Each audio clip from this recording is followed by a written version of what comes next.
दोस्तों, मैं हूं अख्तर खान और आप देख रहे हैं सीबीसी न्यूज राजस्थान। राजस्थान चुनाव आयोग ने निकाय चुनाव की घोषणा कर दी है। 11 जनवरी से चुनावी दंगल, जो निकाय चुनावी दंगल है, वो शुरू हो जाएगा। वागड़ के डूंगरपुर शहर में नगर परिषद और सागवाड़ा में नगर पालिका, इनके चुनाव होने हैं। डूंगरपुर नगर परिषद की बात करें तो भाजपा यहां पिछले 30 सालों से बोर्ड बनाती आई है। कांग्रेस हमेशा टक्कर देती है, लेकिन हमेशा 2 नंबर पे रहती है। कभी कमजोर स्थिति होती है तो कभी थोड़ी सी ज्यादा पावरफुल स्थिति होती है, लेकिन जो बोर्ड बनता है वो 30 सालों से भाजपा का बोर्ड बन रहा है। लेकिन इस बार भाजपा और कांग्रेस दोनों के लिए मुश्किलें खड़ी हो गई हैं और वजह है डूंगरपुर नगर परिषद के निवर्तमान अध्यक्ष के गुप्ता का भाजपा छोड़ के बागी रुख अपनाना और बीटीपी एक जो नई ताकत के साथ में जो सामने आ रही है, उसका सामने आना। तो फिलहाल बीटीपी शहर में अभी कहीं सक्रिय होती नहीं दिख रही है, लेकिन फिर भी अब भी जो 5 दिन नामांकन के जो बचे हैं उसमें कभी भी कुछ भी हो सकता है। भाजपा और कांग्रेस की बात करें तो जहां भाजपा बगावत सर उठा रही है, तो कांग्रेस की अगर बात करें तो कांग्रेस एक मंच पर ही नजर नहीं आ रही है। सभापति की सीट एसटी रिजर्व है डूंगरपुर के अंदर, डूंगरपुर नगर परिषद में। इस वजह से आने वाले 1-2 दिन में और भी कई बदलाव इन पार्टियों में देखने को मिल सकते हैं, राजनीतिक पार्टियों में।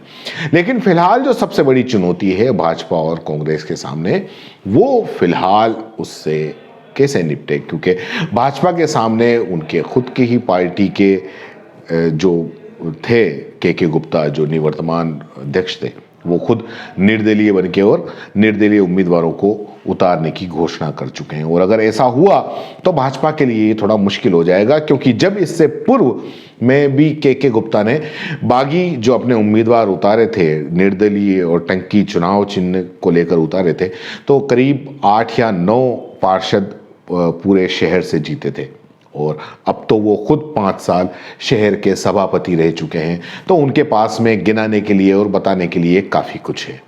इधर अगर कांग्रेस की बात करें तो कांग्रेस फिलहाल खुद के आपसी कलह से ही उबर नहीं पा रही है।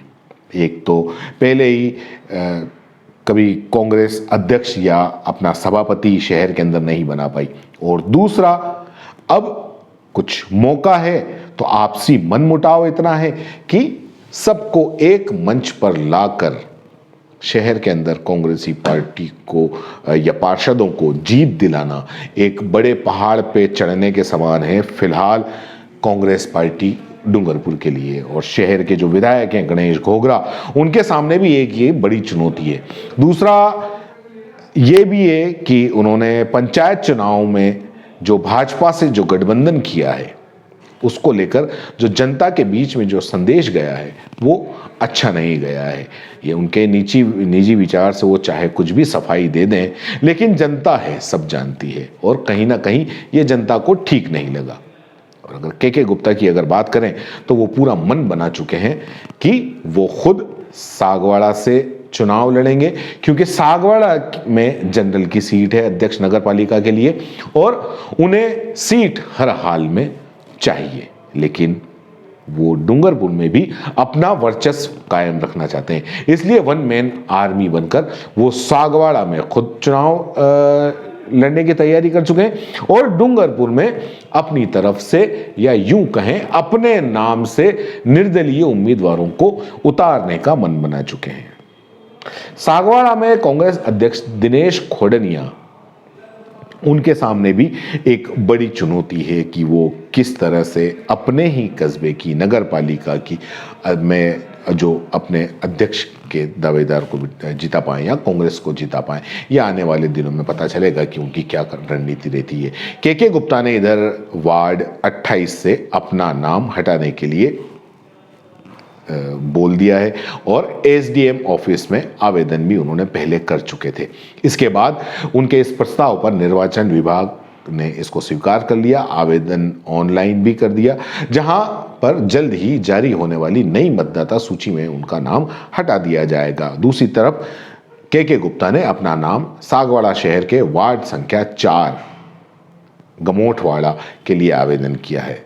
फिलहाल अभी उस पर उनका नाम जुड़ा नहीं है क्योंकि काफ़ी आपत्तियां आ गई हैं। अब आपत्तियों के बाद में जुड़ेगा नहीं जुड़ेगा, क्योंकि उनको बुधवार को, ऐसा मीडिया रिपोर्ट्स के हिसाब से अगर कहें तो बुधवार को उनको एसडीएम कार्यालय के अंदर बुलाया गया था।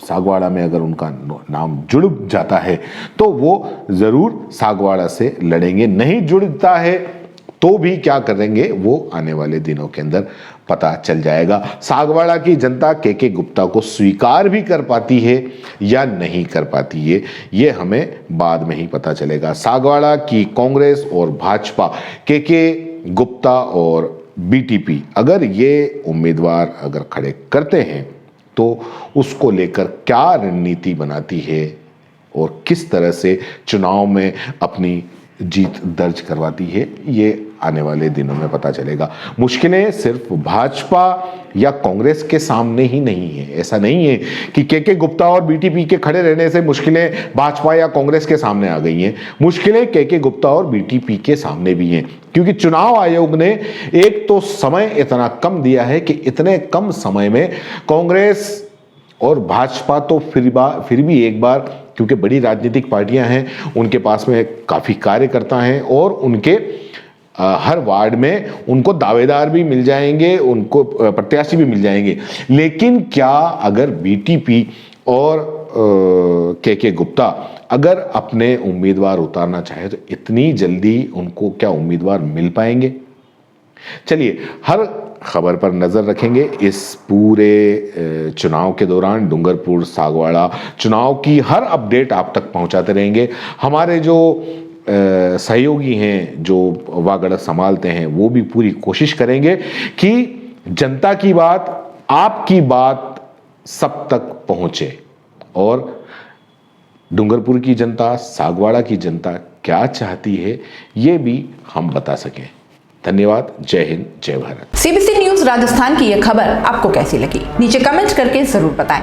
अगर आप YouTube पर देख रहे हैं तो सीबीसी न्यूज का चैनल सब्सक्राइब करिए, पास में दिख रहे बेल आइकन को भी दबाइए, ताकि जब भी हम आपके लिए कोई खबर, कोई जानकारी लेकर आए तो सबसे पहले आपके पास नोटिफिकेशन पहुंचे। अगर आप Facebook पर देख रहे हैं तो सीबीसी न्यूज का पेज लाइक करिए। अगर आप Instagram पर देख रहे हैं तो आप हमें फॉलो कर सकते हैं।